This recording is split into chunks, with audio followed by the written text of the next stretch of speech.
hace es que sube su contenido, ni siquiera tiene por qué ser en calidad alta. Muchas veces, yo llevo muchas veces los partners más de cine, productoras de cine, televisiones, yo les digo, un contenido filatélico nos va a llegar, es decir, una cosa enana con una resolución terrible, nos va a servir para que nosotros hagamos una especie de huella y todo el contenido coincidente con ese archivo se localiza y se le aplica la política que el creador determina.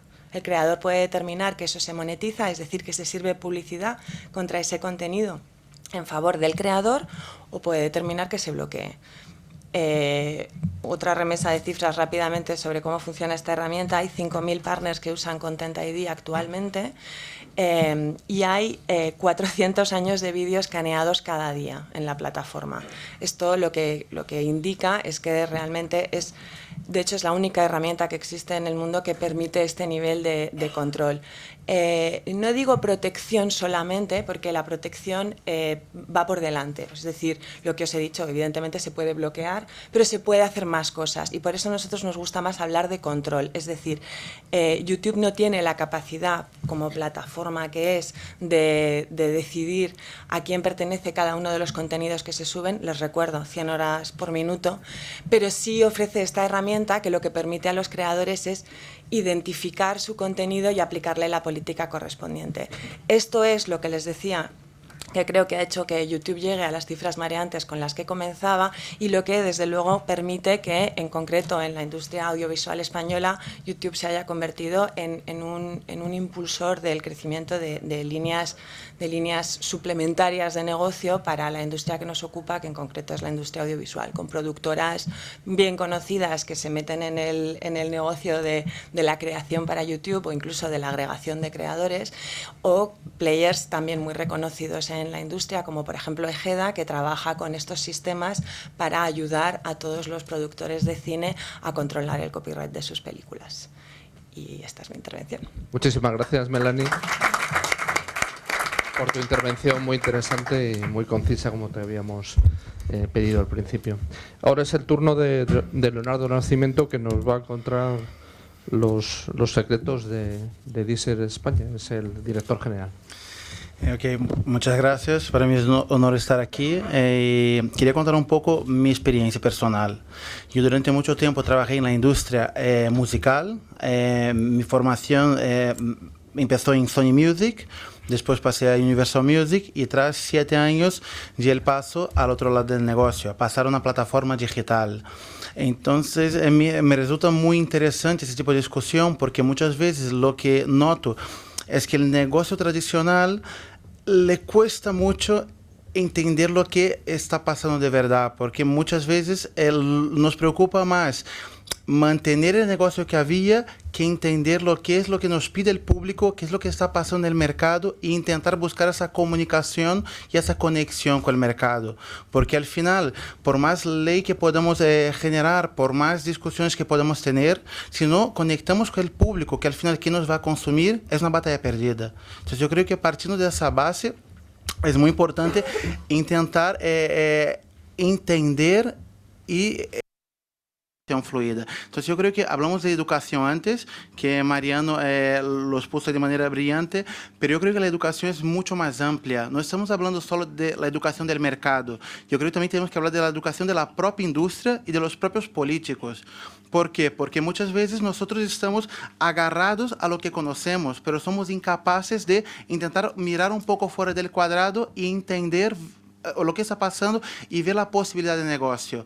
Todo lo que es novedoso, entiendo que da mucho miedo, porque no controlo, pero si en vez de ver el vaso medio vacío, intentamos ver las posibilidades que hay, al final ahí es donde podemos ganar.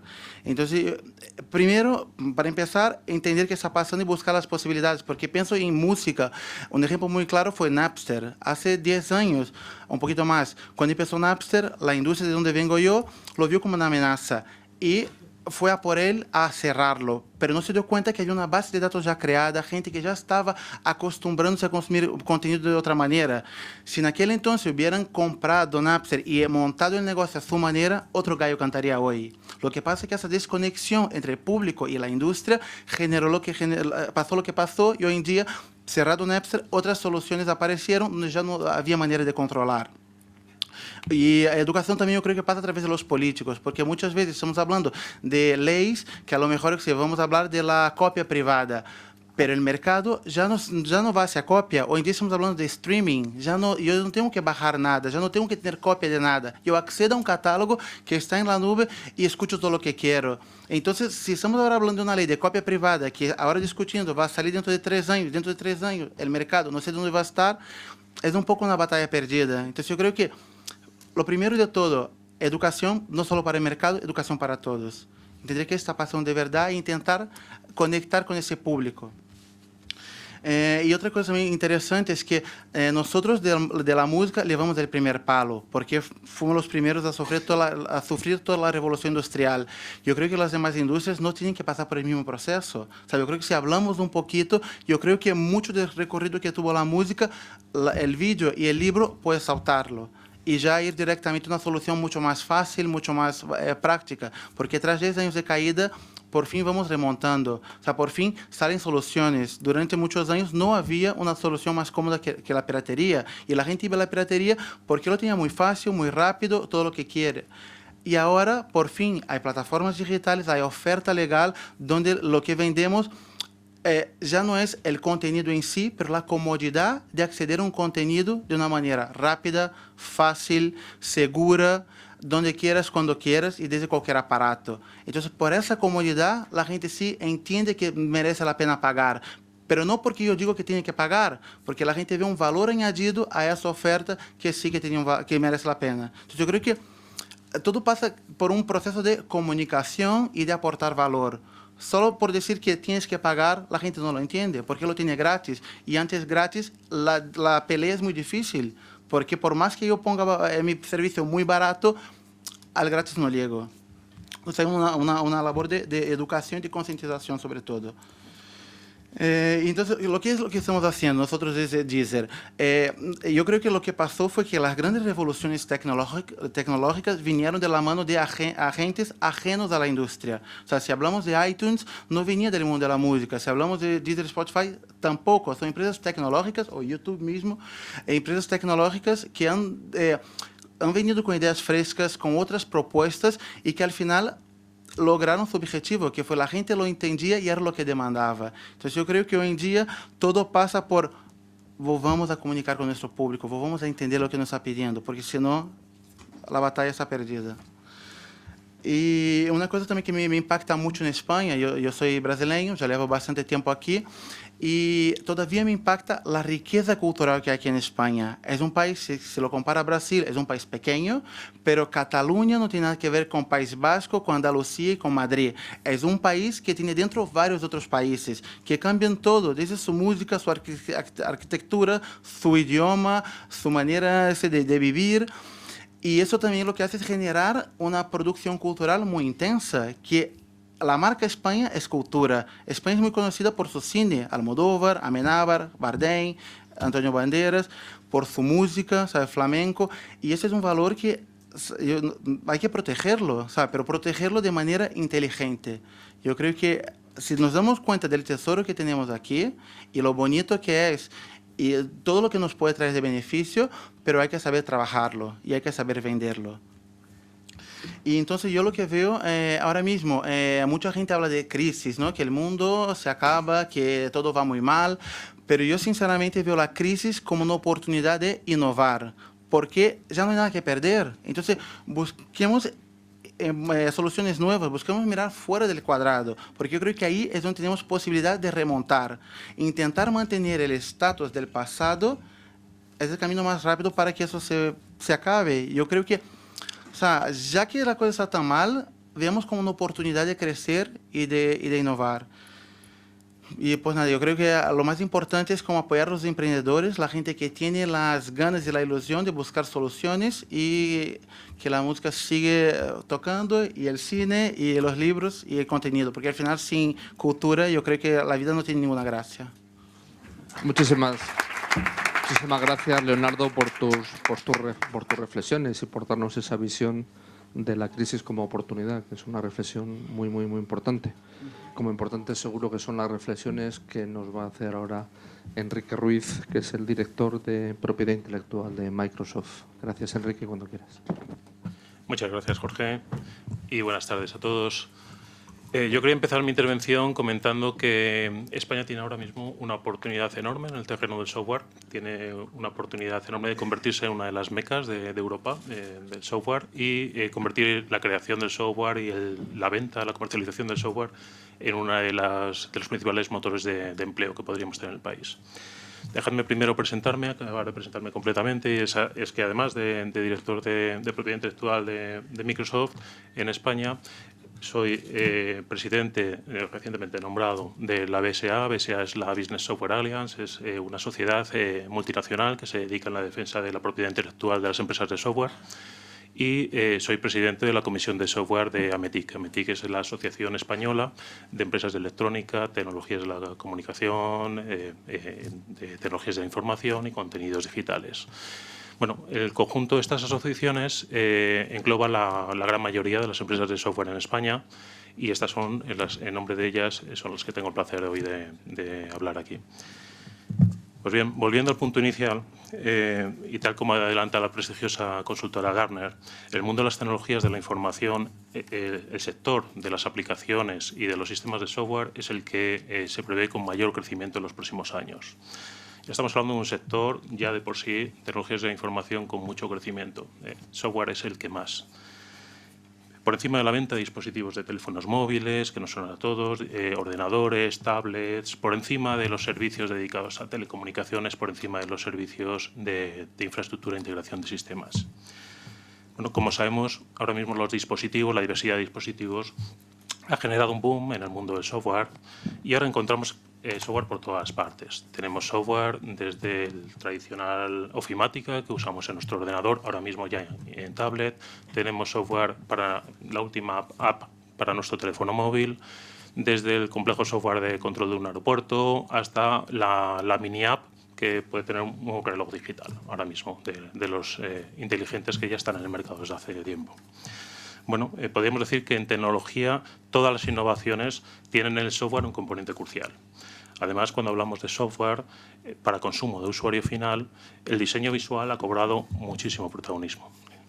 En España, la industria del software cuenta con excelentes programadores, que en muchos casos exportamos a otros países de nuestro alrededor, Alemania, Reino Unido, Francia, y con unos costes enormemente competitivos comparados con los existentes para esa misma producción en los mismos países. Cuenta también con personal de máxima cualificación en los canales de distribución, servicios de integración y de soporte técnico, y desde el exterior a los españoles se nos recibe como excelentes en nuestros desarrollos, en nuestros diseños web. Probablemente tiene mucho que ver con la marca España ahora mismo desde el punto de vista de diseño en otros ámbitos, como puede ser, por ejemplo, el textil. Bueno, pero entonces, con estos mimbres, ¿por qué en el top 100 de las mayores empresas de software de Europa solamente hay 2 compañías españolas? Bueno, la razón es que tenemos un asesino entre nosotros. Un asesino que destruye sistemáticamente la innovación y los continuos intentos de creación de empresas alrededor de una idea o de una aplicación de software en nuestro país. Ese asesino es la piratería de software. Y, como no, pues, de una forma menos romántica, ¿no? La piratería parece que evoca a las películas, etcétera, ¿no? Pues es el uso ilegal del software. No me refiero al estudiante que se baja una copia de un producto de Internet. Me refiero a empresas con ánimo de lucro y que parte de ese ánimo de lucro lo obtiene por no pagar el software que está usando para conseguir esos beneficios, o lo usa solamente para pagar una pequeñísima porción del software que realmente está usando. O sea, me refiero a empresas, de nuevo, con ánimo de lucro en España. Esto probablemente es un matiz muy especial, porque aquí estamos hablando mucho de propiedad intelectual, de usuario final, y con lo complicado que es esa defensa. En este caso es que además son las propias empresas españolas las que están cometiendo este delito. Bueno, como es lógico, hay una relación muy clara entre el peso de la industria del software y el aporte de esa industria en el PIB de cada uno de los países. Esto es muy fácil buscar la correlación y hay números muy evidentes. Pero, bueno, a pesar de ello, todavía podría haber alguien que pudiese argumentar que al ser permisivos con el uso ilegal del software, estamos permitiendo que empresas pequeñas, ahorrándose ese dinero por pagar el software, pues puedan crecer mejor o a mayor velocidad. Quizás eso, acumulado entre varias empresas, podría provocar incluso que hasta sea interesante para el país de forma neta. Bueno, pues bien, hay un reciente estudio de ámbito mundial realizado por la muy prestigiosa Escuela de Negocios francesa INSEAD que ha analizado este escenario. Y sorprendentemente España aparece dentro de la lista de los 10 países a nivel mundial que más beneficios tendría para su economía por cada punto de incremento en el software legal. En concreto, para España, INSEAD estima que el incremento neto en el PIB nacional sería de 1.100 millones de euros por cada punto de incremento en el software legal comparado con el mismo incremento en el software ilegal. Si tenemos en cuenta nuestra actual tasa de piratería, que en España es mundialmente conocida por su piratería, estamos hablando de un 44% de todo el software instalado es pirata en España, con una tendencia ascendente. Esto, por ponernos en términos también comparativos, estamos hablando de 20 puntos por encima de la media de todas las economías desarrolladas. Bueno, no es algo para ponerse orgullosos, desde luego, ¿no? Teniendo en cuenta, como decía, nuestra tasa de piratería, esto constituye una enorme oportunidad de crecimiento para España. Tan necesitados como estamos de introducir mejoras en el modelo productivo que tenemos. Bueno, así pues, ¿cómo combatimos la piratería? Se ha comentado en varios casos. Bueno, nuestro problema raíz, como no, se ha mencionado, es que el uso de software ilegal está socialmente aceptado. Actualmente es habitual que muchas empresas asuman como algo normal el no pagar por el software que usan en sus organizaciones, incluso aunque ese software pues, contribuye de una forma muy relevante, a veces crucial, para el correcto funcionamiento de esos negocios. Y, aunque a la vez, de forma contradictoria, a todos nos parece justo que quienes innovan, quienes crean empleo alrededor de una idea, reciban una compensación económica por ello, ¿no? Estamos hablando, y lo hemos mencionado en anteriores casos, de un problema de madurez social. Mariano Pérez antes comentaba el ejemplo de la velocidad con el coche. A mí me gusta poner siempre como ejemplo pues la experiencia que prácticamente todos los que estamos aquí hemos tenido con el carnet de conducir, al sacarnos el carnet de conducir, el uso del cinturón de seguridad. ¿Os acordáis que antiguamente el cinturón de seguridad nadie lo usaba en España? ¿Os acordáis que esto era pues algo que era incómodo? Bueno, pues en muy poquito tiempo todos hemos aprendido que es muy útil ponerse el cinturón de seguridad, que reduce en gran medida el riesgo de accidente y de muertes en caso de accidentes. Y cuando viajamos a países extranjeros, pues además vemos que nos parece tercermundista en algunos casos, aquellos países que todavía no han aprendido esto y parece que ese riesgo pues lo ignoran, ¿no? Esa es la misma impresión que tienen los países cuando vienen a España y ven la piratería de software en España, exactamente la misma. Entonces, bueno, pues tal y como se hizo con el cinturón de seguridad y adicionalmente, desde luego, los cambios legislativos que están en curso, son necesarias campañas de concienciación impulsadas por la Administración para conseguir dar ese paso hacia nuestra madurez como sociedad. Y así crear el entorno adecuado para que todas estas empresas que están surgiendo todos los días y que tienen ideas innovadoras puedan realmente constituirse en nuestro país y crecer. Así como, obviamente, las empresas adyacentes dedicadas a la venta, a la distribución, a la integración y al soporte técnico vinculados al software, ¿no? Ya finalizando, es muy relevante mencionar que el resultado obtenido en el periodo 2007-2009 con las campañas de software 100% legal que se lanzaron por parte del Ministerio de Industria con apoyo del sector y con muy modesta inversión consiguieron reducir el ratio de piratería en 4 puntos y en el canal de distribución en más de 20 puntos. Entonces, esas campañas demuestran que es posible y se puede hacer con poca inversión, pero con voluntad. Lamentablemente, aquellas campañas que acabaron en el 2009 no se mantuvieron y en estos 5 años hemos vuelto a niveles desde el 2006 en piratería. Pero bueno, de nuevo demuestra que el cambio es posible y con la intención podemos hacerlo. En España tenemos excelente materia prima, unos excelentes costes muy competitivos comparados con los países de nuestro alrededor y solo necesitamos crear un entorno amable para que la innovación eche raíces y pueda crecer. Recordemos las cifras, 1.100 millones de euros por cada 1% de crecimiento en el software legal. y hablamos del 44% de piratería en España. Hagamos los cálculos, la oportunidad es enorme. Muchas gracias. Gracias, Enrique, por la contundencia del mensaje y de las cifras. Y ahora permítanme que presente a un viejo amigo, compañero de armas, que a la vez es, y ahora casualmente es el presidente de la Asociación Española de Videojuegos, es Alberto González Lorca. Alberto, cuando quieras. Muchas gracias. ¿Funciona? Vale. Pues como vamos con bastante retraso, como la mitad, por no decir las 3/4 partes de mi discurso, está ya dicho por no uno, sino varios de todos los interlocutores que habéis hablado antes que yo voy a verdaderamente dejar solamente 3 mensajes y probablemente menos de 3 minutos, ¿no? Uno, que es AEBI. AEBI es la Asociación del Videojuego, que representa más del 90% del consumo en España y que representa todas las cadenas involucradas en lo que es el desarrollo y comercialización de un videojuego. Tuvimos unas ventas el año pasado de 762 millones.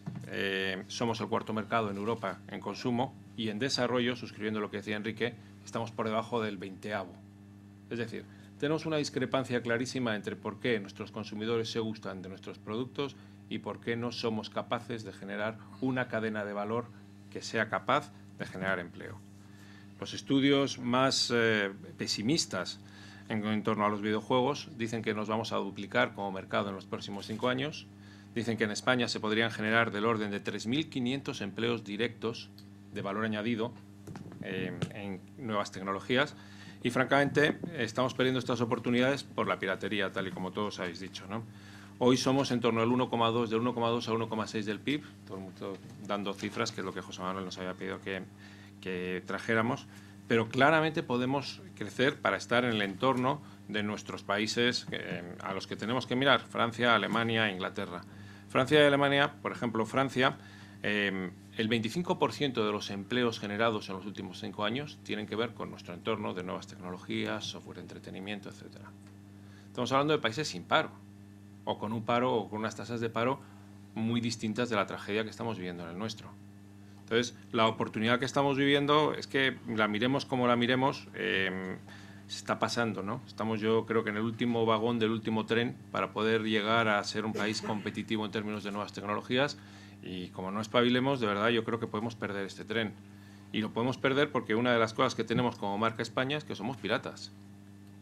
Y esto en todas las industrias que hemos estado viendo, que habéis estado hablando antes, se percibe, pero en la nuestra excepcionalmente más, porque somos una industria nativa digital, somos una industria a la que el cambio de físico a digital no solo no le afecta, sino que le está haciendo crecer, y crecer en dobles dígitos en todo el mundo, y España no se aprovecha de ese crecimiento por una serie de razones, entre otras porque aquí comercializar los contenidos pues tiene un plus que no tiene el resto de los países de nuestro entorno. Y yo creo que eso es para mí el mensaje clave del por qué nosotros no aprovechamos una oportunidad, que no es una oportunidad en la situación, vuelvo a repetir, de paro de este país, es una necesidad. ¿De acuerdo?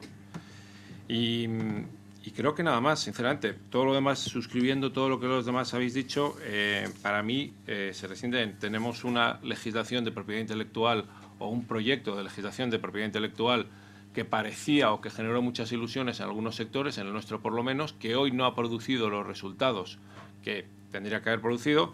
Y quiero poneros un ejemplo.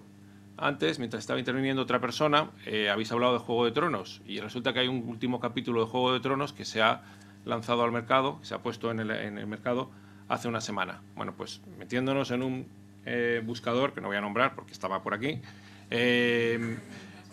no tenéis más que entrar y en la segunda página estaba en inglés la versión pirata. Y hoy ya la han quitado. Esa página ya está quitada. Aquí, para que la Comisión de Propiedad Intelectual dé de baja una página, bueno, los resultados todos los tenéis y yo no quiero ni insistir en ellos. Son francamente de risa. Y lamento tener que decirlo. ¿Vale? Pues nada más. Muchas gracias.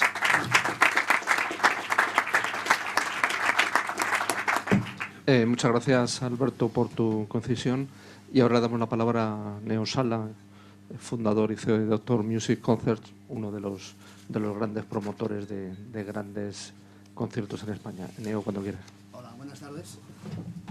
Hola, buenas. Antes de nada, gracias al OIP y en especial a José Manuel Bravo por haberme invitado a estar aquí.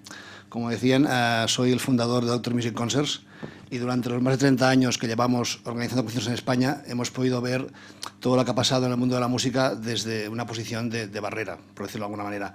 Un promotor de conciertos no vende música grabada, como ya sabéis, ¿no? Nosotros lo que hacemos es llegamos a un acuerdo con el artista y con el local y arriesgando nuestro dinero, ¿no? Nos responsabilizamos de vender ese concierto y procurar que vaya lo mejor posible.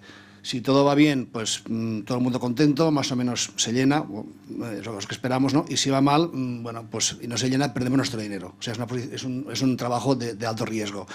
La suerte que hemos tenido ante la crisis que ha habido o el cambio de normas en la industria de la música ha sido que, bueno, el producto que vendemos nosotros no se puede duplicar. O sea, un concierto o estás dentro o estás fuera.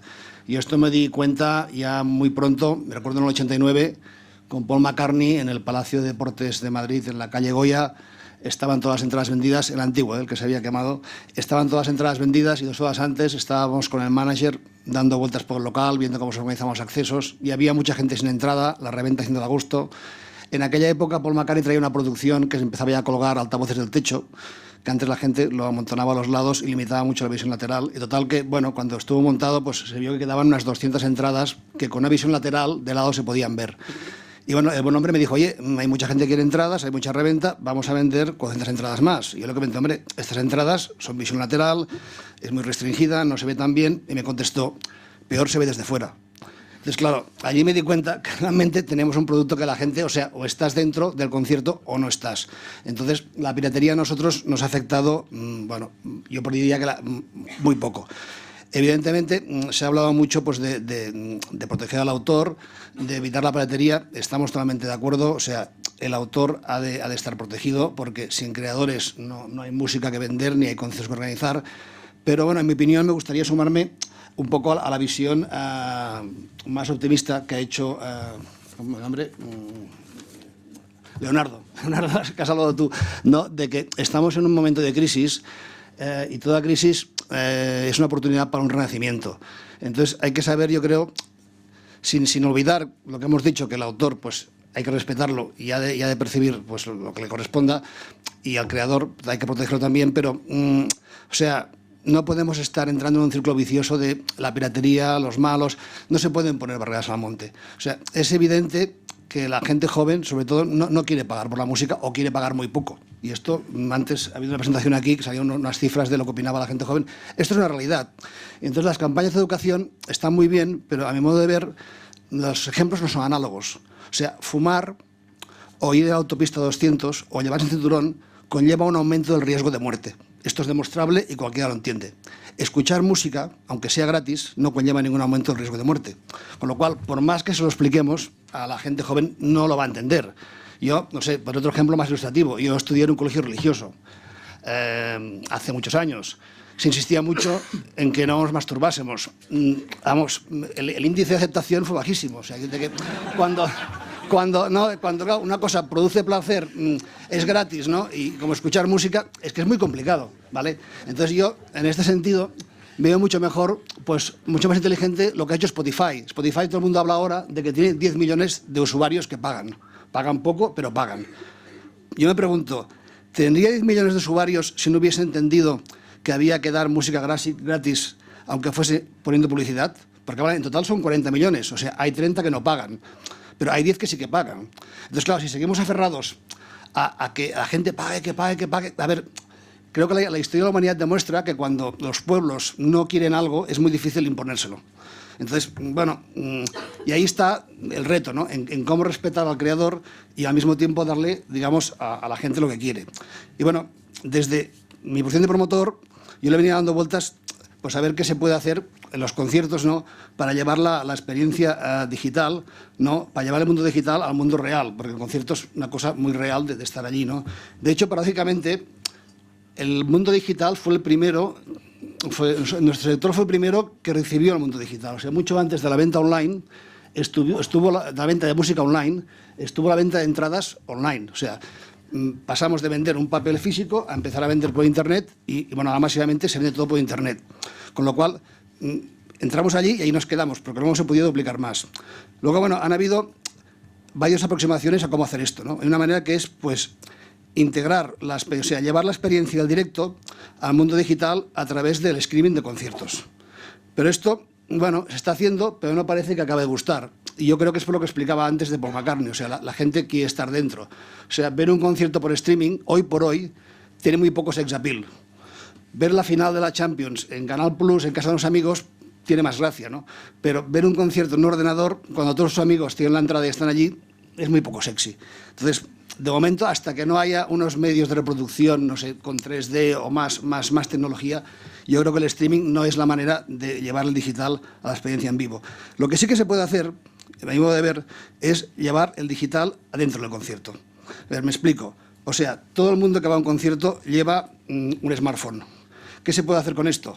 Pues desde dispositivos de realidad aumentada, que te permiten enfocar la cámara al escenario y ver la marca de camisa que lleva el cantante, y desde allí, pues a lo mejor si quieres comprarla, hasta cuando suena la canción, pues le das al botón, el dispositivo, la aplicación reconoce la canción que es y ya pues te la archiva para que te la bajes luego la bajes en Spotify, o sea, te la compres en iTunes o la solicites por streaming, o sea, compartir fotos, etcétera. O sea, esto se puede hacer y puede enriquecer mucho la experiencia. Y es una lectura positiva de ver lo que está pasando con el cambio de tecnología y de todo, porque la realidad es que está consumiendo más música que nunca. O sea, la gente consume muchísima más música que hace 20, 30 años. Y esto habría que aprovecharlo, pues para, aunque haya muchos que no paguen, buscar la manera de rentabilizarlo para que los autores pues tengan el ingreso que han perdido por los royalties por otro lado. ¿Ok? Entonces, los dispositivos ya están, como decía. La gente va al concierto con un smartphone. Dentro de poco van Google Glass. Y no solo van con el smartphone, sino que van con ganas de usarlo. Porque la gente en los conciertos lo usa para todo. Para iluminarse, para hacerse selfies. O sea, a la que le des algo que hacer, lo van a hacer. ¿Ok? O sea, están ahí, tienen ganas, lo están pidiendo. ¿Qué faltan? Aplicaciones. Faltan aplicaciones, pero ¿quién puede hacer estas aplicaciones? Y las está haciendo ya. Pues artistas, mayoritariamente anglosajones, compañías, normalmente de fuera, de Silicon Valley o japonesas, ¿no? ¿Y quién debería estar haciéndolo y podría hacerlo? La industria española de la música. ¿Pero qué ocurre? Que, bueno, pues para hacer aplicaciones de estas y competir fuera hay que invertir, hay que tener recursos, y la realidad, ¿no? Y con esto ya voy a terminar, es que nuestro sector está de los conciertos tremendamente apaleado. O sea, estamos pagando un IVA del 21%, más un derecho de autor del 10%, lo cual sumando da un 31%. Quiere decir que una entrada de 50 euros, antes de ver un duro el promotor ya 15 euros han desaparecido, una tercera parte. O sea, esto no pasa en ningún país de Europa, es totalmente surrealista. Entonces yo aprovecho aquí para pedir que por favor que alguien tome cartas en el asunto, que el IVA vaya a lo que tiene que ser, que el derecho de autor, yo no voy a hablar del derecho de autor de los artistas españoles porque trabajo en internacionales. Yo lo que digo es que si un artista inglés, pues Mark Knopfler, Paul McCartney, en Inglaterra está muy contento cobrando el 3%, cuando viene a España debe cobrar el 3%. Porque, vamos, no sé, me parece que España no es un país que tiene una posición tan sobrada de dinero como para subirle el sueldo a los autores ingleses cuando vienen aquí. O sea, es totalmente absurdo. O sea, que la nueva ley de propiedad intelectual debería limitar las tarifas a un máximo de lo que se paga en el país de origen, porque lo otro es una aberración, porque no somos Dubái ni somos Abu Dhabi como para repartir dinero de esta manera cuando el artista en origen está contento con mucho menos, ¿vale? Y bueno, ya para terminar también quiero aprovechar, yo antes decía que estábamos libres de piratería, y bueno, sí que estamos, pero hay una cosa que sí que perjudica bastante al consumidor final y alarga también a nosotros, porque nosotros somos, el promotor tiene dos clientes, digo yo, el artista por un lado y el público por otro. Y bueno, al público le perjudica mucho la reventa de entradas. Si además la reventa de entradas auspiciada por la tecnología digital, por webs ilegales, etcétera, está haciendo mucho daño, dispara los precios, y yo creo que aquí sí que el gobierno debía tomar cartas en el asunto y tomar medidas efectivas que impidan la reventa de entradas como está haciendo en plan profesional. Y bueno, nada más y gracias. Gracias. Muchas gracias, Neo, y muchas gracias a todos los participantes en esta interesantísima mesa. Le damos el paso al siguiente bloque que va a conducir Ana Diosdado. Gracias.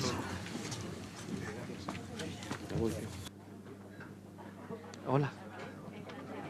¿Qué tal?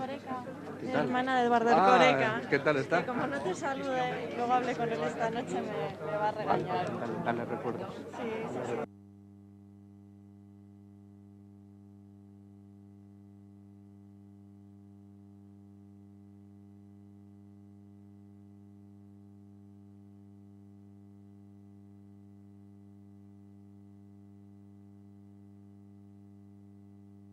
Sí. Sí.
Nos ponemos a tu disposición. ¿Se pueden poner rápidamente para...?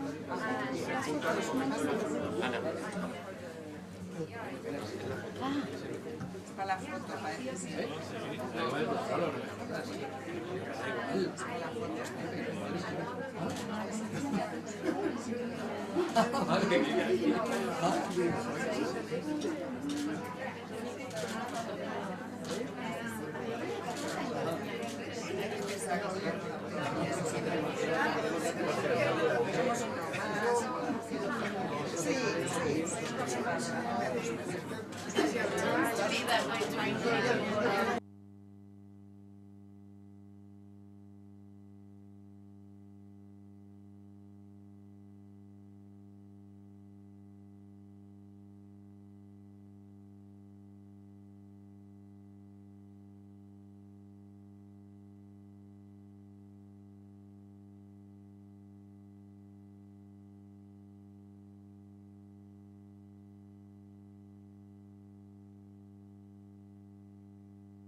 Tampoco tiene...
Bueno, buenas tardes.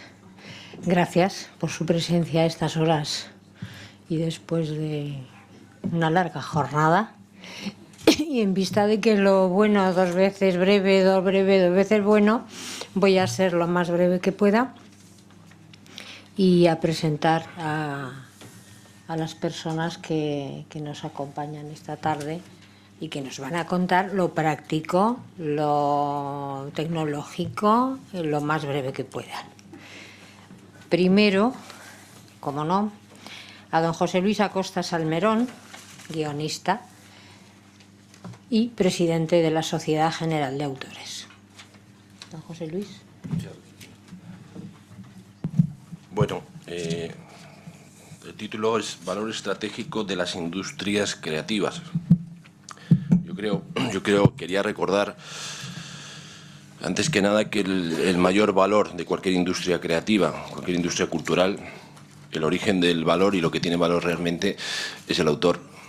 Todo empieza con una persona que piensa en su casa, que escribe en su casa, que escribe una canción en su casa y que lo hace en soledad. Si esta persona o este autor no tiene el valor o no se le cuida, todo lo que viene detrás, todo el árbol que viene por encima de esa raíz básica, no tiene ningún valor. Ese es el valor, ese es el inicio del valor y el origen de todo lo que viene detrás. Si esa persona no está protegida, si ese autor no está valorado, si ese autor no está considerado o si ese autor no tiene la legitimidad legislativa que le debe de apoyar, pues el valor de lo que viene detrás será peor, tendrá menos calidad, será menos profesional, tendrá menos tiempo y, como se está demostrando últimamente, desgraciadamente, una enorme bolsa de creadores que antes se dedicaban a la cultura y al entretenimiento se están yendo a otras profesiones de las cuales ni están preparados, ni sirven, ni han estado nunca en ellas.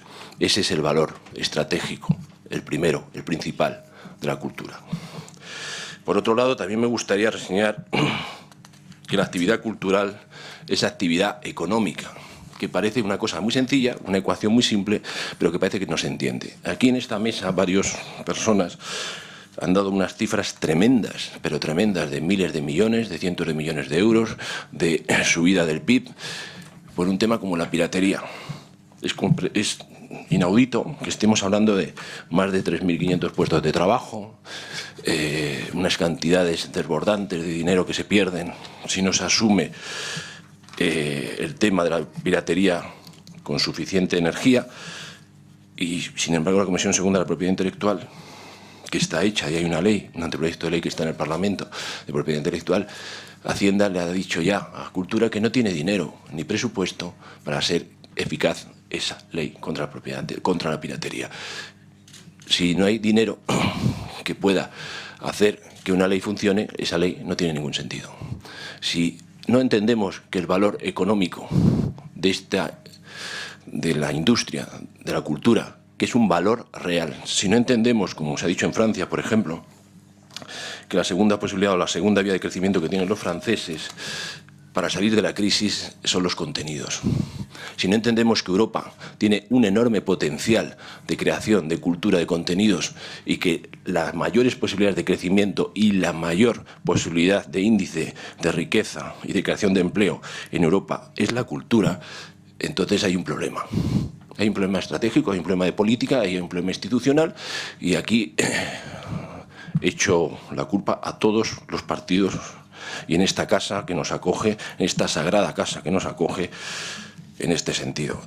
Entonces simplemente quería, digamos, poner un punto importante porque tampoco entiendo cuando se dice que la promoción de la imagen y de la lengua de un país, si se pueden poner ejemplos tan fáciles como la película de Woody Allen que se rodó en Barcelona, supuso para la ciudad de Barcelona incrementar en más de un 29% el turismo de Estados Unidos en esa ciudad. Si eso tampoco se entiende, tenemos un problema. Si no se entiende que una película de Almodóvar que se estrene en Nueva York o que esté en Estados Unidos es una de las mejores promociones que existen para la cultura, tampoco lo entiendo. Y eso es dinero que le afecta al taxista que coge a un señor en el aeropuerto, al hotelero que alquila su habitación, al señor después que va a un museo o al señor que compra una postal, etcétera, etcétera, etcétera. Afecta a toda una sociedad civil y a una economía de un país. Y España, si tiene un potencial, es ese. Hablamos del turismo como primera industria del país. No hay más turismo mejor valorado, que más dinero se deja, que menos erosiona, digamos, el tema de los servicios y el que más gasta y el mejor comportamiento tiene que el turismo cultural. Tampoco entiendo. España es una potencia en ese sentido y tampoco se nos ha olvidado. Quiero decir con esto que estamos en un nivel sorprendente en ese sentido. En cuanto al español, el 40% de los consumidores de contenidos en Estados Unidos van a ser de origen latino. Son ya de origen latino y en los próximos años va a aumentar.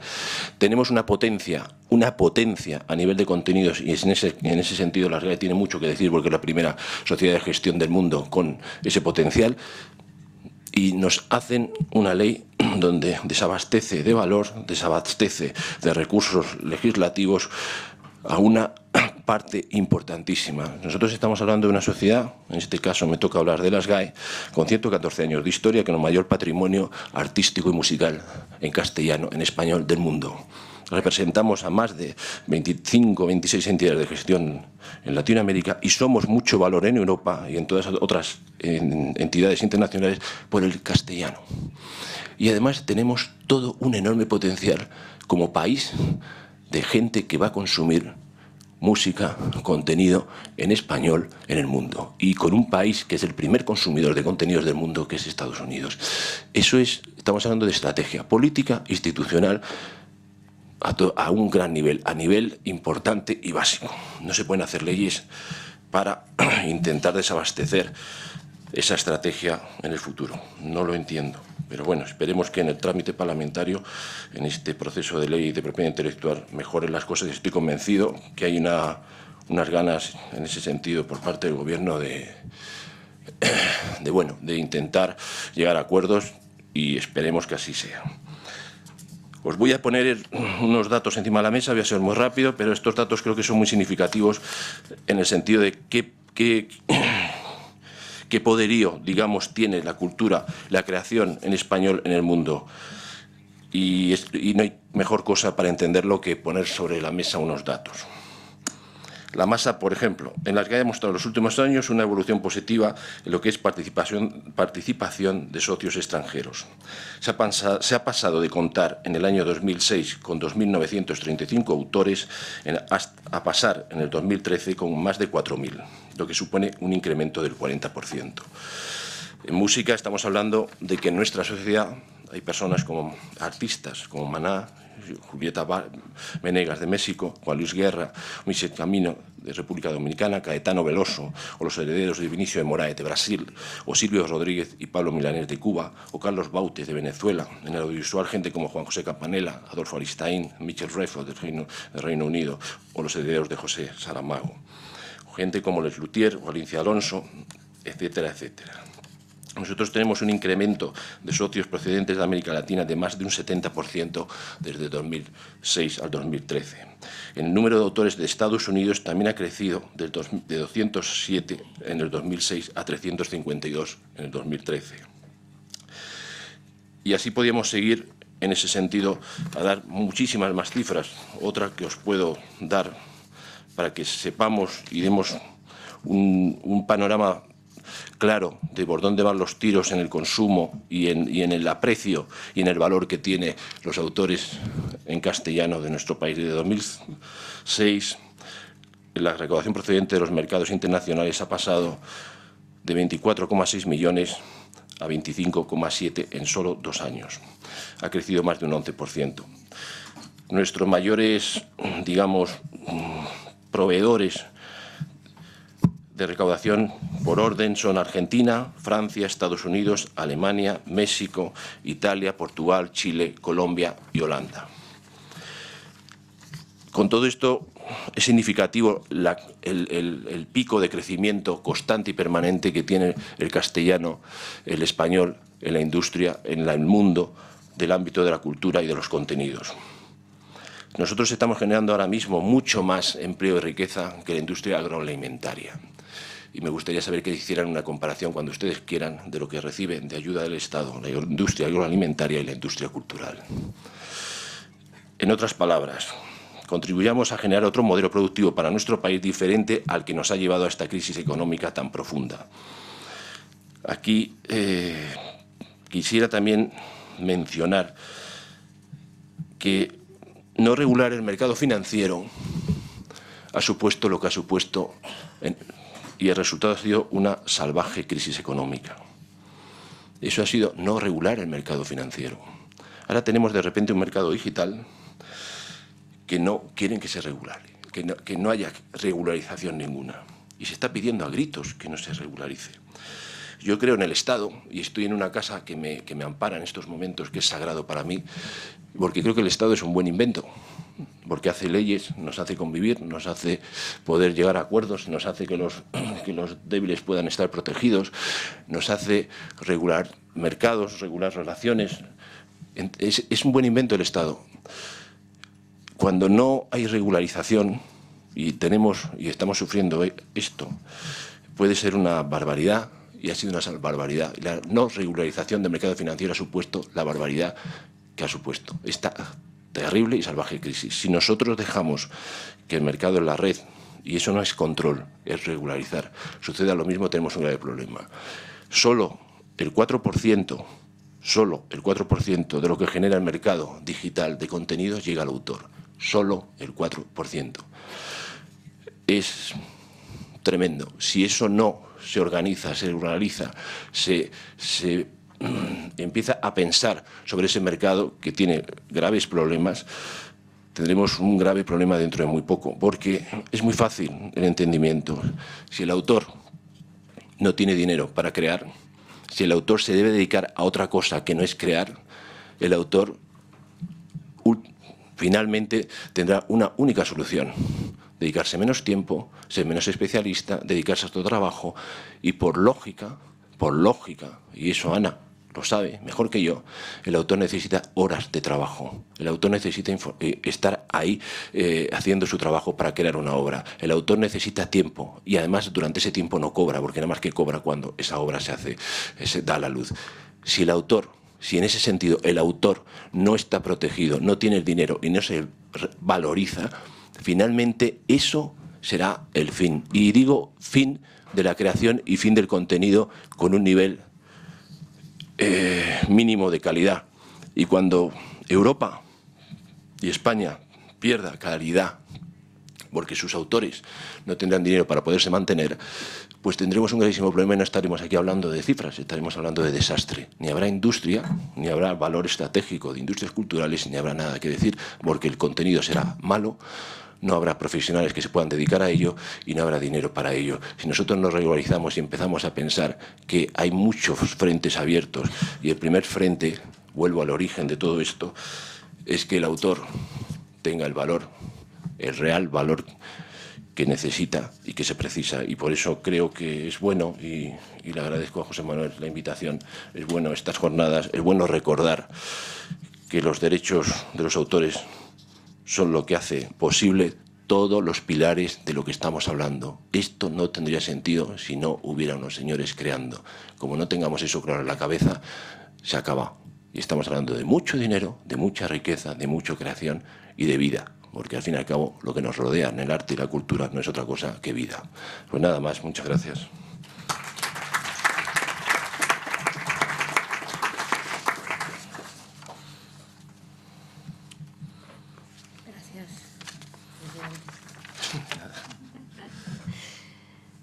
Bien, ahora vamos a escuchar a Ángel Molinero, gerente de la Federación de Animación, DIBUS, ¿no?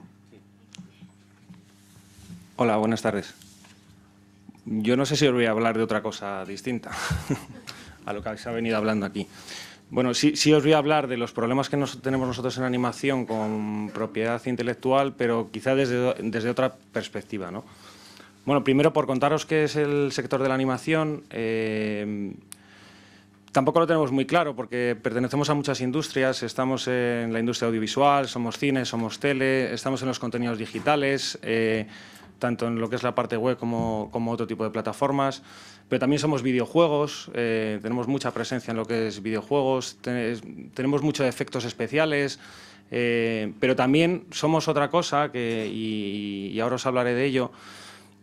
Somos otra cosa que somos juguetes, somos ropa, somos, digamos, hay otro negocio detrás de la animación que es el mundo de las licencias, ¿no? Y que es el principal ingreso que nos llega a la animación. Yo estimo que aproximadamente el 60-70% del ingreso del sector de la animación viene de la explotación de licencias. Y esto viene derivado de unos registros de marcas y de una explotación del derecho económico asociado a la propiedad intelectual, ¿no? Es un sector muy internacional. Aproximadamente el 50% de los ingresos de la industria española viene del extranjero y aproximadamente el 70 al 80% de los proyectos que se hacen es en coproducción internacional. Es decir, que dependemos mucho de la industria extranjera, ¿no? Y os quiero hablar un poco de nuestros problemas relacionados con esta propiedad intelectual. Evidentemente también tenemos piratería, pero quizá nos afecta menos porque desde hace unos años nosotros sí estamos muy adaptados a lo que ha sido un poco la dispersión de la audiencia, a los nuevos formatos de consumo de los contenidos. Y ahí estamos detrás de algo que llamamos la creación de marcas de entretenimiento, que tiene mucho que ver con la creación de marcas de entretenimiento a través de la generación de narrativas transmedia, que trata de llegar un poco con el mensaje del contenido a las distintas formas de consumo, a los distintos dispositivos, franjas horarias, etcétera, etcétera, etcétera, ¿no? Y como os decía, detrás de la creación de una marca de entretenimiento, realmente lo que buscamos es llegar al consumidor no solo en base a la explotación del contenido, que también cada vez menos relevante porque las televisiones prácticamente no nos pagan por el contenido de animación, con lo cual para nosotros la piratería en cierta medida, y a lo mejor está mal que lo diga en este foro, pero nos beneficia. Es decir, nosotros tratamos de que nuestro contenido llegue y tenga la mayor repetición y que el usuario consuma el contenido. Con lo cual, insisto, está mal que lo diga, pero la piratería en ciertos casos, sobre todo en los de series, y cuando tenemos realmente una estrategia de construcción de marca de entretenimiento, nos interesa que el contenido se consuma lo más posible, ¿no? Para que el usuario conecte con nuestra marca y pueda demandar otra serie de productos más físicos, ¿no? Pues lo que decía antes de las licencias, el tema de los juguetes, el tema del textil, bueno, pues cualquier tipo de licencia que se nos pueda ocurrir, ¿no? Y relacionado con la propiedad intelectual y los derechos económicos que se derivan, yo creo que nuestros problemas ahora mismo están en otro ámbito distinto, ¿no? Yo creo que el problema que tenemos es grande, es bastante grande, ¿vale? Y sobre todo está relacionado con que nos estamos cargando la industria de la creación, ¿vale? En España, con la fuga de talento, tanto la fuga de talento en la parte de creación, en la parte de producción, básicamente por un problema de competitividad. En España hemos dejado de ser competitivos a la hora de producir animación. Los chinos cada vez están produciendo más, los indios cada vez están produciendo más. Pues resulta que el problema de competitividad no lo tenemos con ellos. Lo tenemos con Francia, lo tenemos con Bélgica, lo tenemos con Reino Unido, lo tenemos con Canadá, lo empezamos a tener con Puerto Rico, con Argentina, con Colombia. Y este efecto, dices, ¿cómo puedo tener un problema de competitividad con Francia? Bueno, pues por una cosa muy sencilla, y es todo el tema del tax credit. Es decir, estamos dentro de la Unión Europea compitiendo con países como Francia, que tienen un sistema de incentivos fiscales mucho más atractivo que el nuestro, con lo cual consiguen atraer inversiones de una forma mucho más fácil. ¿Esto qué está haciendo? Lo que está haciendo es que esas creaciones, esas ideas y esa explotación económica al final pasen a manos de quien no han sido creadores, es decir, la creación española, los conceptos españoles, al final quien mayoritariamente se están beneficiando de ellos son terceros países que tienen mejor acceso a la financiación del contenido. Y ojo que no estoy hablando de ayudas públicas en el sector de animación, evidentemente si tenemos ayudas públicas mejor, pero no vivimos de ellas y prácticamente son inexistentes. Estoy hablando de sistemas de incentivo fiscal que atraigan la inversión privada, más allá de la inversión que podemos poner los productores, ¿no? Pues bien, insisto, Francia, Bélgica, Reino Unido tienen unos sistemas fiscales muchísimo más atractivos. ¿Qué es lo que está ocurriendo? Pues fuga de talentos, cada vez la producción, aunque la creación sea en España, la producción se está llevando fuera, con lo cual hay una destrucción masiva de empleo en las ramas de los animadores. ¿Y qué segundo problema nos encontramos? Pues que la administración pública en España, a diferencia en otros países, no es proactiva, es decir, no está al servicio de los ciudadanos, y lo digo con mayúsculas, no está al servicio de los ciudadanos como puede pasar en otros países. Es decir, aquí en España la administración pública, igual que en justicia, y perdón que no quiero parecer enfadado, Pero igual que para la justicia uno es inocente hasta que se demuestre lo contrario, de cara a la administración pública tenemos que demostrarles las cosas. Me parece que impresionante, sinceramente. Y no estamos pidiendo ayudas públicas, ¿eh? Estoy hablando de que vean lo que está pasando dentro de la Unión Europea con países como Francia, como Bélgica o como Reino Unido. O como otros que se empiezan a subir al carro porque ven que la industria creativa, la industria de creación, efectivamente es un motor económico. Bueno, pues en España nos cuesta horrores perseguir a la administración pública.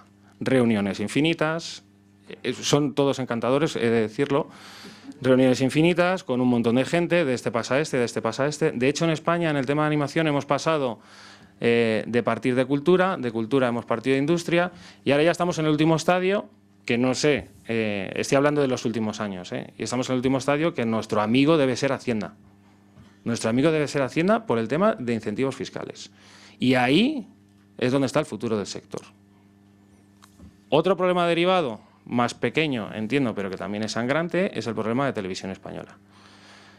En España, a diferencia de otros países de nuestro entorno, no tenemos una televisión pública fuerte. Tenemos todo lo contrario. Tenemos una televisión pública, está en la bancarrota, como todos sabéis, y además con unos criterios que distan mucho de apoyar a la creación española. No se están cumpliendo cuotas de emisión europea, ni en Televisión Española, ni en ningún canal de televisión. Nos acogemos a determinadas argucias para demostrar que sí estamos cumpliendo cuota europea.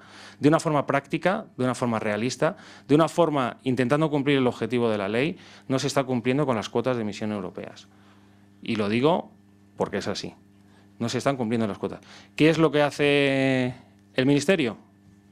Nada. No hace nada, porque esto no es algo que haya pasado este año. No, esto viene pasando sistemáticamente.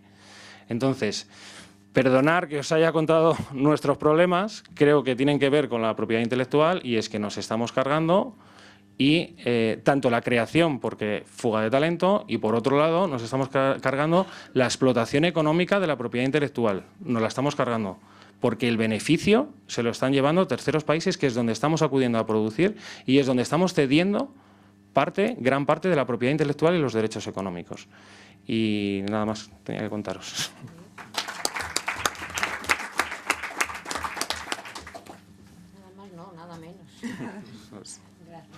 Bueno, yo me traía preparada una chuletita y pensando que las cosas eran diferentes y a otras horas.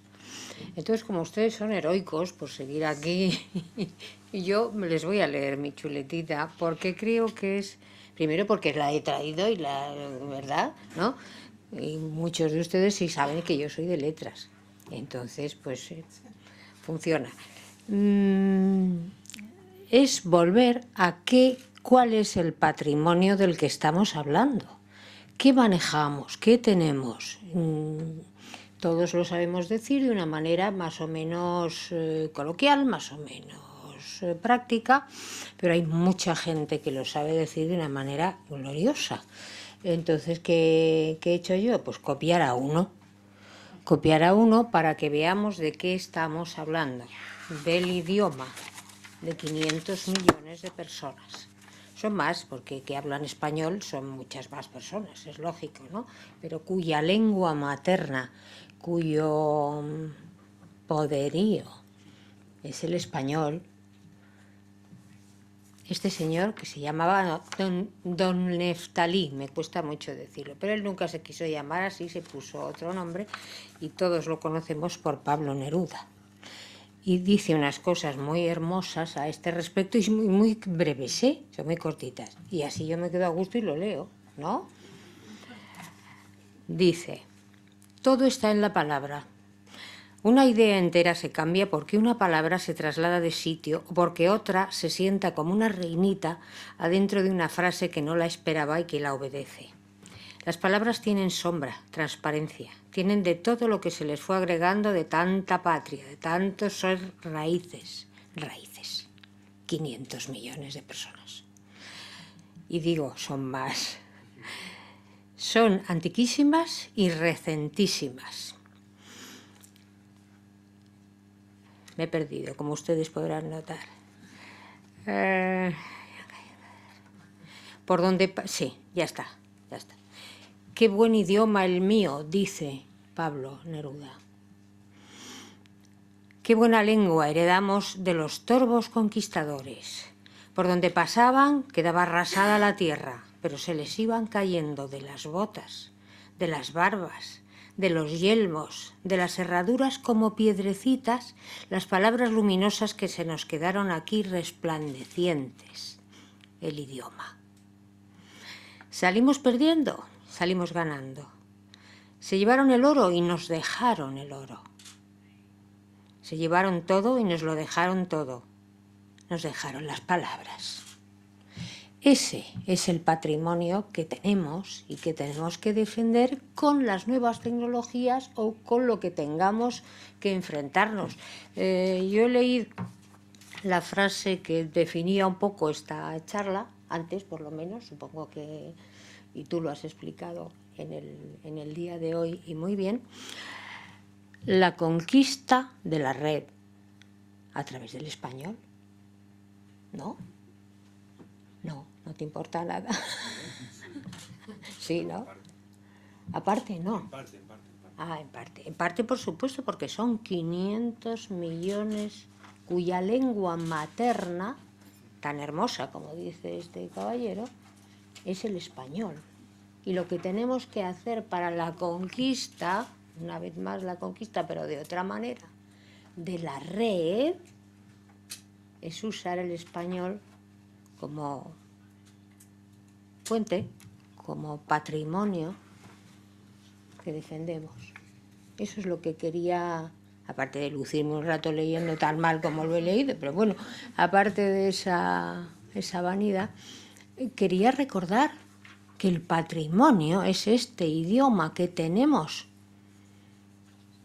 Entonces, usémoslo para lo que tú dices, para lo que, bueno, lo que hemos dicho un poco todos, yo he prestado, pero bueno, también lo he dicho, y lo que supongo que le ha gustado a Soledad Puertolas, que nos va a hablar ahora de lo que ella quiera.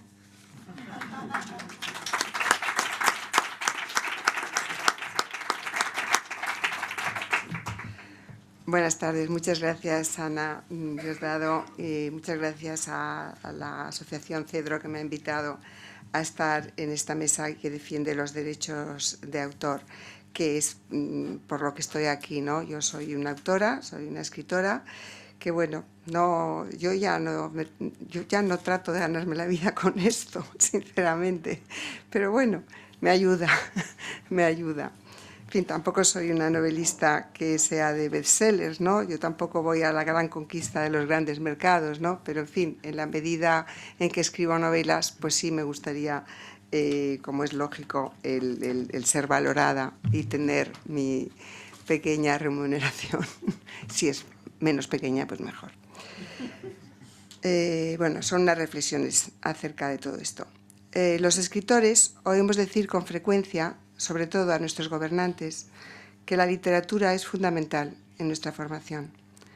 A menudo, en sus discursos, los políticos recurren a citas de autores destacados, no solo de nuestro país y de nuestro tiempo, sino de otros países y de otros tiempos, haciendo gala de una cultura que sin duda consideran prestigiosa. Si se hace un repaso, por somero que sea, de la historia de la humanidad, se sacan a colación logros artísticos y literarios junto a los técnicos y científicos. La expresión literaria se encuentra, al menos de forma teórica, entre los índices de la historia de nuestra evolución. Los hitos literarios son señales que nos permiten entender una u otra época y entendernos a nosotros mismos, al menos a la parte de nosotros mismos que consigue ser expresada con palabras y comunicada. La literatura forma parte de la historia de cada país y para muchas personas resulta muy difícil pensar en un país sin que acuda a su cabeza el nombre de un escritor. Decir Rusia es decir Dostoyevsky, Tolstoy, Chekhov. Decir Francia es decir Voltaire, Proust. Decir Inglaterra es decir Shakespeare, las hermanas Bronte, Jane Austen. Decir Estados Unidos es decir Salinger. Decir Colombia es decir García Márquez. Decir Perú, Mario Vargas Llosa. Los escritores dan a las lenguas en las que escriben un sello de prestigio, de autoridad. Hasta que Cervantes no escribe el Quijote, el castellano es una lengua vulgar, desordenada, errática. A partir del Quijote y de sus numerosas traducciones a otras lenguas, el castellano se asienta, adquiere seguridad en sí mismo, existe como lengua. La lengua se construye en la calle, en las casas, en los escritorios. Se construye entre muchas personas, algunas de las cuales trabajan a solas con ella, a solas y acompañados de todas las voces que van inventando, que van cobrando vida en los folios que llenan. La valoración que un país hace de su literatura es un índice muy significativo de la valoración que hace de sí mismo. Los países no valoran de la misma forma la figura del escritor. La lista de quejas de nuestros escritores sobre una valoración insuficiente es larguísima. La famosa frase de Larra, escribir en España es llorar, resumiría con fidelidad la intensidad de las quejas. El porqué de una situación tan penosa nos llevaría a un tipo de análisis para el que en esta ocasión no tenemos tiempo, ni probablemente, al menos en algunos casos, empezando por el mío, preparación. Pero algo de eso sucede todavía. Escribir para mí no es llorar, aunque se llore a veces cuando se escribe. Pero hay razones para el llanto en todo el proceso, en el largo y difícil camino que recorre el texto desde el autor hasta el lector. Razones para la reclamación, para la reivindicación. Si tan importante es la cultura, ¿cómo es que no hemos sido capaces de transmitir a la sociedad ese valor, el respeto al texto, el respeto a quien lo ha escrito? Arrastramos este mal, sin duda. No es algo nuevo, pero los nuevos sistemas y canales de comunicación y de edición lo han agravado. La idea de autoría, que con tanta pasión defendió Cervantes en la segunda parte del Quijote, está diluyéndose, dando lugar a un peligroso declive de uno de los valores fundamentales de nuestra sociedad, la iniciativa individual, la firma, la identidad personal. Sobre ella descansa la creación. ¿Cómo podríamos enfrentarnos a este peligro? No estamos aislados. Todos los países se están enfrentando a él. Deberíamos de adecuar la legislación a los nuevos tiempos, aprender de la experiencia ajena, corregir los errores, enderezar los pasos mal dados, dar pasos en nuevas direcciones, con firmeza, aplicando las leyes, respetando las normas. Y sin perder de vista que tenemos pendiente una labor de fondo, para lo cual hacen falta comportamientos ejemplares, modelos. La piratería y el plagio son mucho más posibles, mucho más frecuentes en una sociedad que no valora adecuadamente la creación. Piratería y plagio son, en definitiva, términos sinónimos, y sinónimos ambos de otro término, robo. Empecemos por nosotros mismos. Cada escritor es responsable del mundo que crea. Para ti sola nací, le hace decir Cervantes a la pluma que empuña. Si una mínima parte del orgullo de Cervantes habitara en cada uno de nosotros, escritores, lectores, amantes de la literatura, beneficiarios todos, lean o no, de los textos literarios de nuestra historia, habríamos dado un paso de gigante. Porque eso es lo que está en la base de una legislación adecuada, capaz de defender con justicia los derechos de autor y de conseguir una remuneración justa para su trabajo. Sin ese orgullo y esa valoración no lo conseguiremos. Y por eso creo que el Estado debe de dar señales a la sociedad, porque hasta que no estemos de verdad convencidos del papel que juega la literatura, la cultura, la lengua en nuestras vidas y en la forma que adquiere nuestro mundo, no seremos capaces de concebir las leyes necesarias, ni mucho menos de respetarlas y de hacerlas cumplir. Gracias.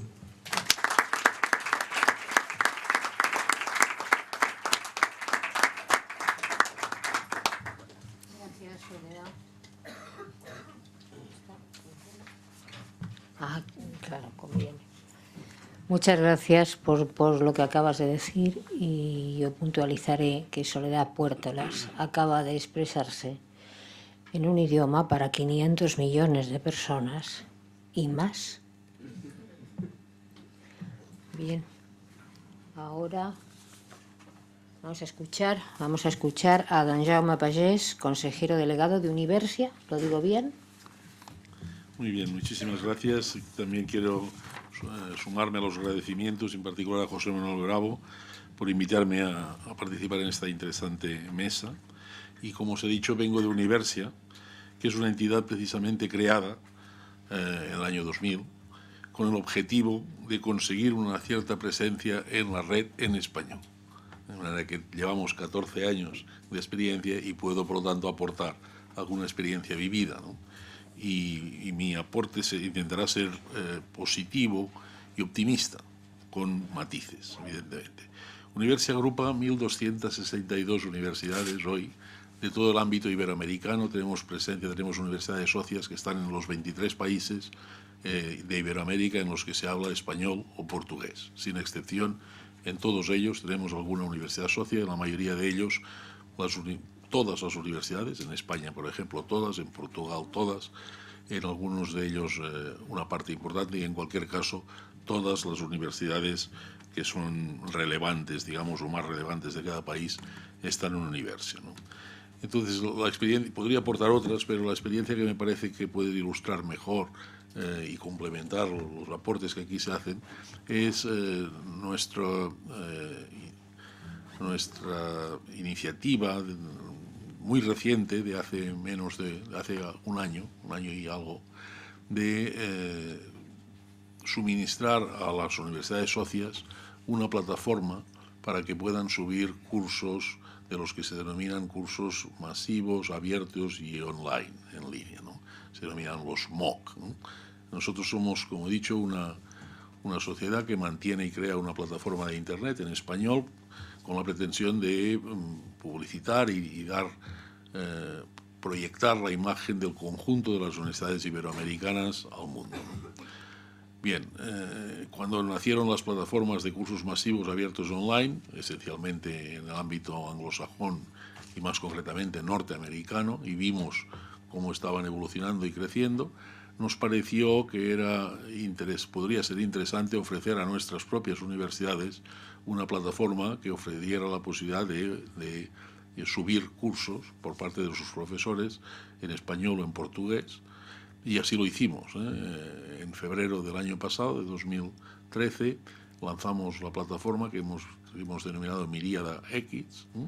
Y que ofrece la posibilidad a las universidades, a los profesores de nuestras universidades, de subir cursos en español o en portugués, ¿no? ¿Por qué lo hicimos? Tuvimos la impresión que o bien lo hacíamos en ese momento o bien, en general, el conjunto de nuestras universidades perdía realmente un tren, ¿eh? Un tren que estaba pasando, el de tener presencia en este mundo de los cursos masivos, abiertos y online, y que si no lo hacíamos quedaría bajo el monopolio exclusivo de las plataformas creadas en Estados Unidos y que ofrecían posibilidades de subir cursos, pero evidentemente en inglés, ¿no? Bien, la primera consecuencia de nuestra acción, y eso dice mucho en favor de las otras plataformas ya existentes, fue una reacción en que alguna de las plataformas existentes, en aquellos momentos líderes, pues automáticamente anunciaron que abrirían una sección para subir cursos en español en su plataforma original. Y esta es una reacción inteligente, creo yo, ¿no? Que no nos facilita las cosas, pero que pone de manifiesto el interés que el mundo de las nuevas tecnologías genera y cómo la competencia es dura, ¿no? Y de alguna manera sale de donde uno menos se lo espera, pero está ahí, ¿no? ¿Por qué? Hay que analizarlo, pero nosotros lo hicimos y pensamos que en este mundo de los cursos masivos son cursos cuya pretensión es tener pues varios miles o decenas de miles de estudiantes matriculados, ¿eh? Por lo tanto, no es un tema de enseñanza a distancia, no tiene nada que ver tampoco evidentemente con la enseñanza presencial, pero no tiene nada que ver con la enseñanza a distancia porque allí no puede haber tutorías, sino que tiene que ser un producto terminado, acabado, concebido y que cuando empieza está absolutamente cerrado y además dando facilidades para trabajos en equipo, colaboraciones entre los propios alumnos, evaluaciones cruzadas, etcétera, etcétera. Bastante complejo, no voy a entrar en tecnicismos, pero sí poner de manifiesto que después de un año de recorrido podemos certificar que es posible. En la plataforma nuestra, en estos momentos, hemos subido un total de 129 cursos, de 29 universidades distintas, de 9 países iberoamericanos distintos, con un total de 650.000 estudiantes matriculados. No es todavía una plataforma que pueda considerarse consolidada como plataforma masiva. Tiene, de todas maneras, un solo año de existencia, ¿no? Pero vamos en camino de serlo. Yo pienso que la confirmación como plataforma masiva la obtendremos cuando superemos el 1.000.000 o el 1.5 millones de estudiantes matriculados y eso espero que suceda a lo largo de este año. Espero que suceda a lo largo de este año. Pero no estamos tan lejos de las plataformas norteamericanas que cuentan con 2 o 3 años más de experiencia y que tienen un número total de estudiantes que son del orden de 2-3 millones, las que más, ¿eh? De manera que tampoco estamos tan lejos. Y la realidad es que gracias a este hecho, en estos momentos España es el país de Europa en el que se ofrecen un número mayor de cursos de este tipo por parte de sus universidades. Hay más cursos abiertos, masivos y online ofertados al mundo procedentes de España que de cualquier otro país europeo, incluso de Inglaterra, siendo Inglaterra un país donde el uso del inglés es natural, pero tiene la competencia de Estados Unidos, lo cual le crea unas dificultades especiales a las universidades y a los profesores de esta área, ¿verdad?, geográfica, en la que estamos superando incluso a Inglaterra, ¿no? Y la realidad es que, por ejemplo, los franceses, que siempre han sido un país protegido y con un Estado muy fuerte, y que ha promovido desde el propio Estado una plataforma para sus universidades, aconsejan desde la plataforma subir los cursos en inglés, ¿no? En inglés, cual es también muy sintomático. Y es que si uno lo analiza, en este mundo, yo creo que hoy por hoy solo tienen posibilidades de conseguir precisamente esta masividad o el inglés o el español, nadie más. En un futuro no muy lejano probablemente el chino. Hoy día todavía no, pero en un futuro no muy lejano probablemente el chino también tenga posibilidades. Pero en estos momentos o el inglés o el español, es decir, ni el francés, ni el alemán, ni el italiano, ni cualquiera de los otros idiomas de nuestra Europa tradicional tiene ninguna posibilidad, y lo pone de manifiesto esta experiencia que cuento, de que desde el Estado francés se recomienda a las universidades francesas que suban los cursos que quieran, pero en inglés, porque si no, no consiguen el objetivo que se proponen, que es de ser masivos, es decir, cursos que alcancen un número de miles de estudiantes inscritos, ¿no? Nosotros en estos 129 cursos, solo para darles unos números para que se hagan la idea, pues hemos tenido cursos de varios miles de estudiantes. El máximo me parece que ha sido un curso con 33.000 estudiantes inscritos, ¿no?, que no está nada mal. Y, evidentemente hemos aprendido muchísimo en la gestión de la plataforma a lo largo de este año. Creo que han aprendido bastante algunos de los estudiantes que lo han seguido, ¿verdad? Pero sobre todo, y lo más importante, han aprendido mucho los profesores que se han lanzado a la piscina y que han trabajado en ello, porque no es trivial, hay mucho que aprender, ¿no? Y se puede intercambiar, y de hecho tenemos procedimientos que permiten intercambiar experiencias y aprender mutuamente de los unos de los demás. En conclusión, diría 2 cosas, ¿no? Primero, que gracias al español es posible tener una presencia en la red y romper este monopolio del inglés, ¿verdad? y que para eso son necesarias esencialmente dos cosas, ¿no? Una es imprescindible, que es invertir. Hay que invertir. Para hacer eso no se puede hacer solo con buenas intenciones, sino que se necesitan recursos. En nuestro caso los hemos tenido gracias a compañías que han creído en el proyecto y han puesto los recursos necesarios para crear esa plataforma. Y otra tan importante como la de la inversión que también es imprescindible, es unir esfuerzos, no disgregar, sino agrupar e intentar sumar, ¿no? No tiene mucho sentido, por ejemplo, en este caso, que algunas de nuestras universidades lo están intentando, pero yo creo que no tiene mucho sentido el pretender hacer una plataforma propia, ¿no? Cuando uno ve que universidades tan potentes como Harvard o Yale no se atreven a lanzar una plataforma propia y se agrupan para crear una plataforma, pues no tiene mucho sentido que nuestras propias entidades pretendan hacerlo en solitario, ¿no? Entonces, la labor de, ante estos retos, sumar esfuerzos, agruparse y afrontarlos conjuntamente, creo que es una inteligencia inteligente, no solo una estrategia inteligente, sino la única posible que puede dar alguna garantía de éxito en un futuro más o menos inmediato. Nada más, muchas gracias.